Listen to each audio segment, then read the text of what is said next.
नमस्कार, मैं हूं आपके साथ श्वेता श्रीवास्तव। पंजाब में चुनाव का बिगुल बजते ही सभी पार्टियां प्रचार प्रसार में जोर शोर से जुटी हैं, लेकिन इस बार चुनाव में किसानों का मुद्दा सबसे अहम साबित होने वाला है। किसानों का हाल और उनका मूड जानने के लिए हम मालवा के मानसा जिले पहुंचे और ग्राउंड रिपोर्ट पर जाकर किसानों की परेशानियां समझी। आप भी देखिए यहाँ के किसानों का दर्द।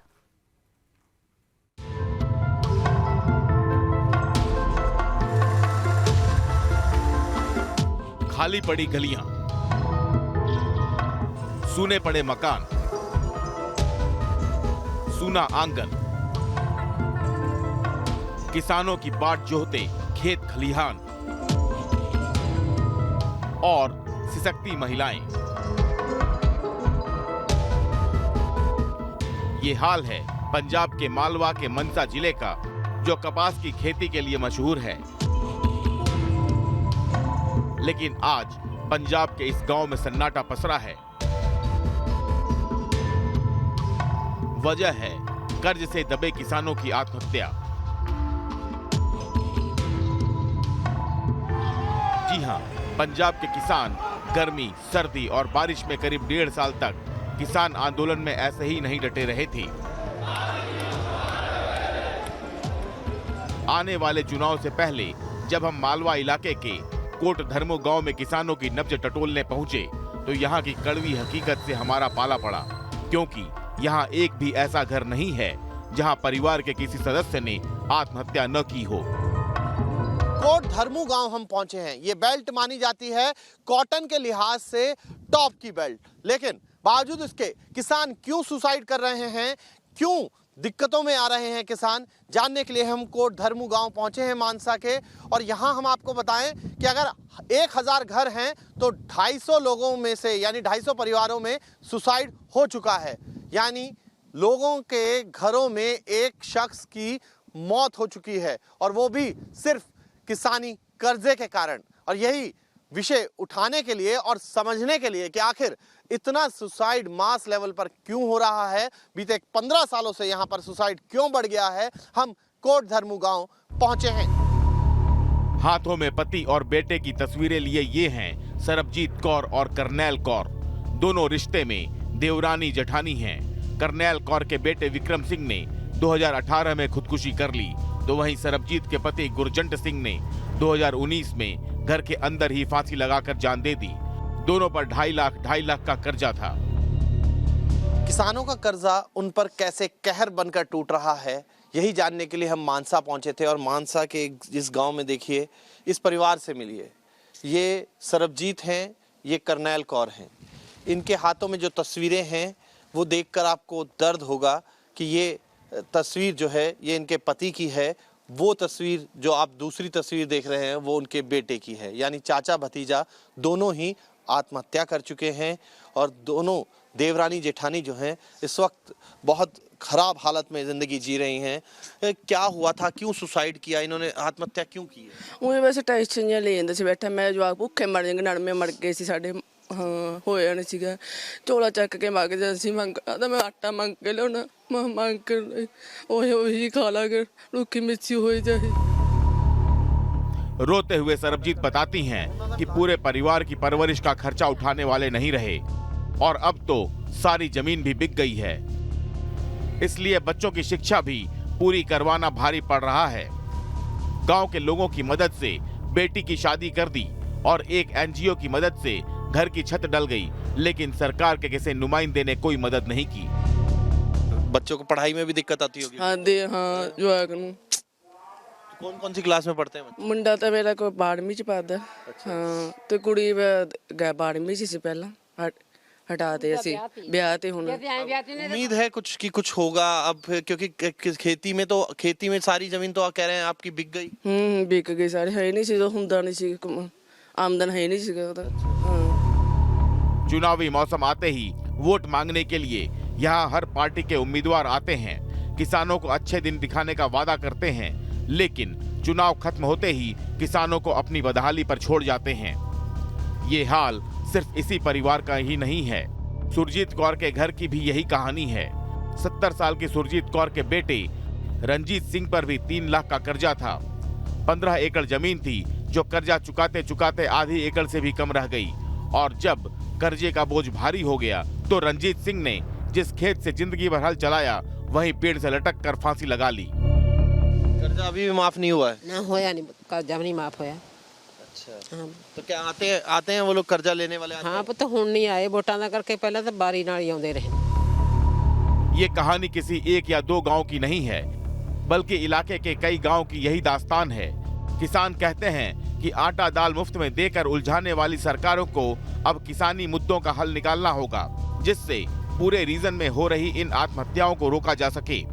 हम गांव में विकास का जायजा लेने आगे बढ़े, लेकिन इन कच्ची गलियों और आधे कच्चे पक्के मकानों में हमें विकास दूर दूर तक नजर नहीं आया।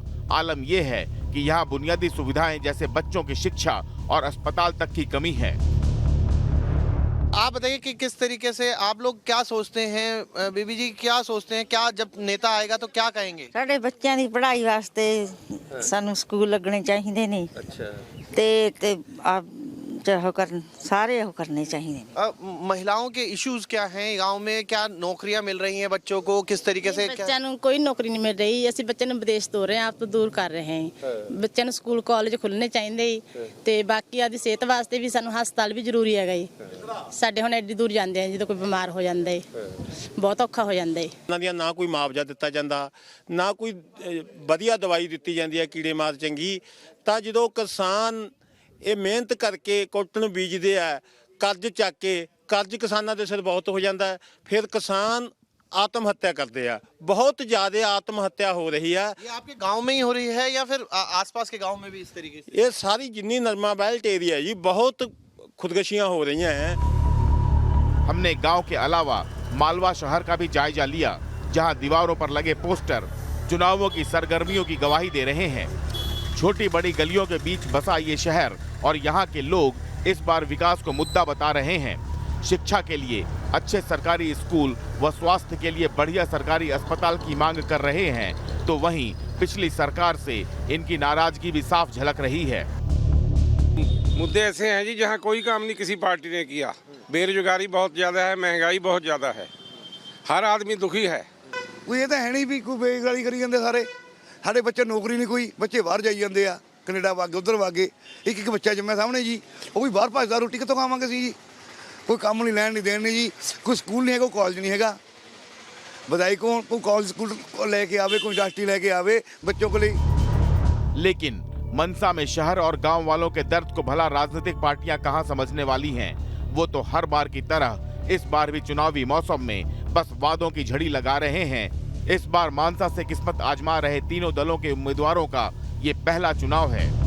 मालवा का ये क्षेत्र मानसा है, जहां 2.25 लाख के करीब वोटर्स हैं जो तय करेंगे उन 3 कैंडिडेट्स का भविष्य जो अब पहली बार अपना भाग्य आजमा रहे हैं। कांग्रेस, आम आदमी पार्टी और अकाली दल ने अपने नए कैंडिडेट्स यहां से उतारे हैं और जनता उनके भविष्य का फैसला करेगी। यहाँ कांग्रेस ने पंजाब के मशहूर गायक और अक्सर कंट्रोवर्सी में घिरे रहने वाले सिद्धू मूसेवाला को टिकट दी है, जो किसानों की हित और शिक्षा दीक्षा की बात कर रहे हैं। मानसा से चुनाव लड़ रहे सिद्धू मूसेवाला इस वक्त हमारे साथ हैं। सिद्धू जी, किस एजेंडे को लेकर आप जनता के बीच जा रहे हैं? सीधा सीधा सवाल। ਸਿਹਤ ਐਂਡ ਸਿੱਖਿਆ, ਬਸ ਇਹੀ 2 ਮੇਨ ਏਜੰਡੇ ਨੇ। ਅਸੀਂ ਇਹੀ ਸੁਧਾਰ ਕਰਨਾ ਚਾਹੁੰਦੇ ਹਾਂ। ਸਾਡੇ ਲੋਕ ਸਾਡੇ ਬਾਈਕਵਰਡ ਦਾ ਸਰਟੀਫਿਕੇਟ ਸਾਡੇ ਮੱਥੇ ਤੇ ਲੱਗਦਾ, ਅਸੀਂ ਚਾਹੁੰਦੇ ਹਾਂ ਵੀ ਇਸ ਚੀਜ਼ ਨੂੰ ਠੀਕ ਕੀਤਾ ਜਾਵੇ। किसानों को लेकर बहुत ज़्यादा समस्या है इस मानसा डिस्ट्रिक्ट में, उसको कैसे हल करेंगे? क्योंकि आप लोग बार बार खड़े होते रहे हैं किसानों के मुद्दे पर। ਹਾਂ, ਕਿਸਾਨਾਂ ਦੀ ਜਿੱਥੇ ਜਿੱਥੇ ਮੁੱਦੇ ਸੀਗੇ ਉੱਥੇ ਅਸੀਂ ਖੜੇ ਹੋਏ ਹਾਂ, ਅੱਗੇ ਵੀ ਖੜੇ ਹੋਵਾਂਗੇ। ਕਿਸਾਨਾਂ ਦੀਆਂ ਮੁੱਦੇ ਉਹੀ ਸਿਹਤ ਐਂਡ ਸਿੱਖਿਆ ਵਾਲੇ ਕਿਸਾਨਾਂ ਦੇ ਮੁੱਦੇ ਹੀ ਆ ਗਏ। ਸੋ ਇਹ ਸਾਰੀਆਂ ਚੀਜ਼ਾਂ ਰਿਲੇਟਡ ਨੇ। आपके डिस्ट्रिक्ट में सबसे ज़्यादा आत्महत्याओं का भी मामले आए हैं किसानों के। सो वही गल है ना, अगर सेहत होगी, शिक्षा होगी, शिक्षा करेंगे तो अच्छे पदों पे जाओगे। सो वही गल है। तो अकाली दल ने विधानसभा के लिए स्क्रैप व्यापारी प्रेम अरोड़ा को मैदान में उतारा है। प्रेम जी, अकाली दल का गठबंधन भी है और आप चुनाव मैदान में भी हैं, क्या मुद्दे हैं आपके मानसा के? शहर के मुद्दे तो बहुत हैं, लेकिन 10 साल हमारी सरकार रही श्रोमणी अकाली दल की। जो काम हमने किए हैं वो मैं सोच सकता हूँ आज 5 सालों में कांग्रेस को नाकाम रही है। कोई काम नहीं हुआ, लोग तरह तरह कर रहे हैं। और अकाली दल की सरकार में बहुत विकास हुआ शहर का। वहीं आम आदमी पार्टी ने इस बार विधायक रहे नाजर सिंह की टिकट को काटकर स्थानीय डॉक्टर विजय सिंगला को टिकट दिया है। तीनों ही उम्मीदवार स्वास्थ्य, शिक्षा और किसानों की आत्महत्या को अपना एजेंडा बता रहे हैं। मानसा सीट पर डॉक्टर विजय भी अपना भाग्य आजमा रहे हैं। डॉक्टर साहब, किन मुद्दों के साथ जनता के बीच जा रहे हैं? पंजाब को इन रवायती पार्टियों ने इतनी डाल दिया है कि इतनी नेगेटिविटी में यहाँ के हमारे स्कूल खत्म हो रहे हैं, हॉस्पिटल खत्म हो रहे हैं, नौजवानों को कोई रोजगार नहीं है, व्यापार खत्म हो रहा है, खेती खत्म हो रहा है। मैंने देखा पिछले 75 साल से ही, जब से देश आज़ाद हुआ, पंजाब दुनिया का 1 नंबर का सूबा ही था, हिंदुस्तान का नहीं, बल्कि आज पंजाब का क्या हाल कर दिया। इन मुद्दों पे हम अपना बेसिक एजुकेशन सिस्टम है उनको रिफॉर्म्स करना है, अपना हेल्थ इंफ्रास्ट्रक्चर डेवलप करना है और नौजवानों को वो रोजगार देना है। ताकि जो ब्रेन ड्रेन हो रहा है, बाहर की तरफ लोग बाहरले देशों को जा रहे हैं, हमारे पंजाब के नौजवान, हमारे लिए वो चिंता का विषय है। सभी पार्टियों के लिए हर बार की तरह इस बार भी मालवा के किसानों के मुद्दे अहम हैं, लेकिन आपने बदहाल किसानों का हाल देखा। आए दिन आत्महत्या करने वाले किसानों के परिवार वालों का दर्द सुना, लेकिन जनता के नुमाइंदों को ये सब कहां दिखता है। उन्हें तो बस अपनी झोली में वोट चाहिए। पंजाब के मालवा से मोहित बख्शी के साथ टीम न्यूज़ नेशन।